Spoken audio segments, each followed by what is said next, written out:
तो देखिए, जिस खुशखबरी का इंतजार पूरा देश कर रहा था, जिस खबर का इंतजार हम सब कर रहे थे, वो खबर आखिरकार आ गई। देश को 2 वैक्सीन मिल चुकी हैं इमरजेंसी यूजेस के लिए। डीसीजीआई की प्रेस कॉन्फ्रेंस का हम सबको इंतजार था। लगातार आपको टीवी नाइन भारतवर्ष बता रहा था कि आज शुभ वैक्सीनेशन का दिन है।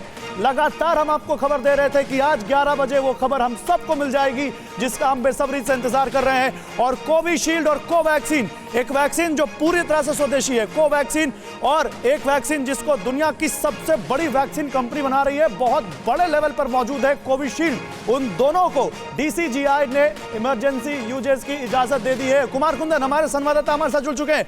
कुमार, तो जो बात आप लगातार कह रहे थे वो बात पूरी हो गई।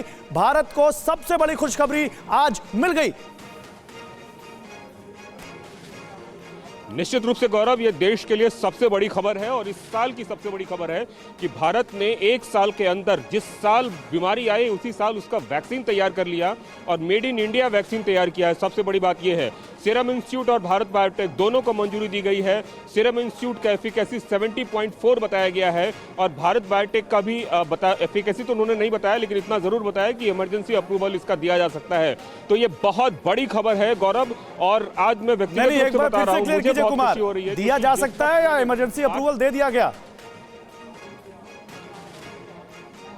इमरजेंसी अप्रूवल दे दिया गया है और इसका इमरजेंसी इस्तेमाल किया जा सकता है। आप मान के चलिए अगले 1 हफ्ते में देश में लोगों को वैक्सीन मिलना शुरू हो जाएगा। जो फ्रंटलाइन वर्कर्स है उसको वैक्सीन मिलना शुरू हो जाएगा। 2 बड़ी कंपनियां सीरम इंस्टीट्यूट और भारत बायोटेक दोनों को मंजूरी दी गई है। इसके अलावा जायडस कैडिला को तीसरे फेज के ट्रायल की मंजूरी दे दी गई है। तो ये एक तरह से कह सकते हैं कि 3 बड़ी खबर है, जिसमें कि तीसरी कंपनी भी एक तरीके से लाइन में आ गई है और अगले 15 से 20 दिन या महीने भर के अंदर उसको भी जो है वैक्सीन बनाने की इजाजत, लगाने की इजाजत, इमरजेंसी इस्तेमाल जो है हिंदुस्तान में मिल जाएगा।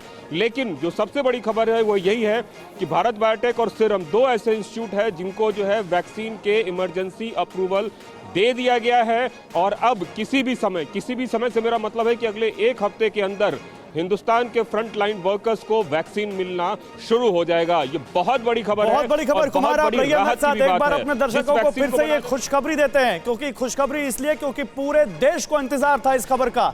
दुनिया के कई देशों में वैक्सीनेशन शुरू हो चुका है और ये इंतजार था कि भारत कब इस कतार में आएगा। तो दुनिया का वैक्सीन गुरु सब कुछ ठीक तरीके से जांच परख लेने के बाद भारत ने भी अब 2 वैक्सीन को इमरजेंसी यूजेस की मंजूरी दे दी है। कोविशील्ड, कोवैक्सीन के इमरजेंसी इस्तेमाल की इजाजत मिल चुकी है। और जैसा कि आपको लगातार जो वैक्सीन से जुड़ी खबरें देते रहे कुमार कुंदन, वो ये बता रहे हैं कि बस कुछ ही दिनों में वैक्सीनेशन भी शुरू हो जाएगा। कैसे ड्राई रन पूरे देश में किया गया कल, और अब देश के हर जिले में ड्राई रन होने वाला है। लगातार ये खबरें आपको टीवी 9 पर हम दे रहे थे कि कभी भी बड़ी खबर आ सकती है, और वो खबर आ चुकी है। कुमार, ये बताइए अब आगे क्या प्रोसेस होगा? किन लोगों को सबसे पहले ये वैक्सीन दी जाएगी और कब से माने कितने दिन में ये वैक्सीन मिल जाएगी लोगों को? देखिए, जो मेरी बात हुई थी स्वास्थ्य मंत्रालय के अधिकारियों से, उसके हिसाब से लगभग 1 हफ्ते का वक्त लगेगा, बहुत ज़्यादा लगा तो, क्योंकि सरकार की सारी तैयारियां पूरी है। करीबन एक बार वैक्सीन जो है वो फैक्ट्री से निकलकर और आने में और फिर उसका डिस्ट्रीब्यूशन में 1 हफ्ते से ज़्यादा का वक्त नहीं लगेगा।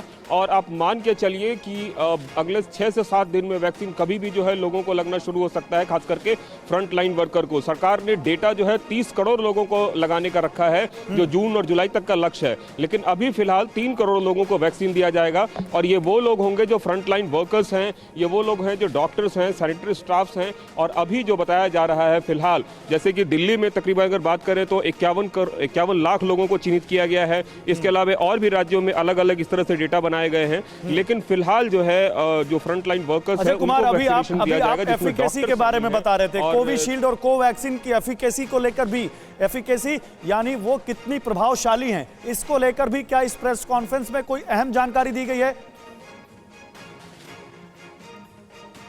देखिए, जो सबसे बड़ी बात बताई गई है वो दो बातें बहुत ही अहम है। सीरम इंस्टीट्यूट और भारत बायोटेक के अगर डोजेस की बात करें तो 2 डोज में ये वैक्सीन होगी, और जायडस कैडिला की जो वैक्सीन की बात बताई जा रही है वो 3 डोज में होगी। जहां तक एफिकेसी की बात है तो सीरम इंस्टीट्यूट का एफिकेसी उन्होंने डिक्लेयर किया वो 70.4, वो जो है उसकी एफिकेसी है। और किसी भी वैक्सीन का एफिकेसी अगर WHO के पैमानों को देखे गौरव, तो 50% से अगर ज्यादा उसकी एफिकेसी मानी जाती है तो वो वैक्सीन बहुत ही सफल माना जाता है। खास करके अगर फ्लू वैक्सीन की बात करें तो अमूमन फ्लू वैक्सीन की एफिकेसी जो है 40 to 60% होती है। ऐसे में अगर 70% सीरम इंस्टीट्यूट का बताया जा रहा है तो इसका मतलब है कि वो जो पैमाना है उस पैमाने पर पूरी तरीके से खड़ा है। भारत बायोटेक की एफिकेसी का ऑफिशियली इन्होंने नहीं कहा, लेकिन हमें जहां तक जानकारी है वो भी इसी और इसके आसपास या फिर इससे ऊपर है। एग्जैक्ट कितना है इसके बारे में प्रेस कॉन्फ्रेंस में नहीं बताया गया है, लेकिन हमें जो सूत्रों से जानकारी मिली है वो भारत बायोटेक की भी एफिकेसी इतनी है। 28 दिनों के अंतराल पर ये 2 डोज लगना है। जैसे कि अगर हम भारत बायोटेक की बात करें तो पहला डोज मान लीजिए आपको आज लग रहा है तो आज से 28 दिन बाद जो है दूसरा डोज भी लगेगा। लेकिन जायडस कैडिला जिसकी तीसरी फेज में ट्रायल शुरू करने की अनुमति इन्होंने दी है उसके 3 डोज लगेंगे। तो एक तरीके से यह भी क्लियर हो गया कि कौन सी वैक्सीन कितने दिनों के अंतराल पे आपको दी जाएगी और उसकी एफिकेसी रेट क्या होगी। तो ये बहुत अहम है आम लोगों के लिए जानना। कैसे ऐसा नहीं है कि एक डोज लगाया और आप निश्चित हो गए। कुमार, बहुत बड़ी खबर दे रहे हैं आप आज। आपने बहुत बड़ी खबर दी है। महीनों से जिस खबर का इंतजार कर लोग कर रहे थे, जिस खबर का, वो खबर आज आपने दी है TV 9 पर। परवाह देश की, सोमवार से शुक्रवार रात 10 बजे TV 9 भारतवर्ष पर।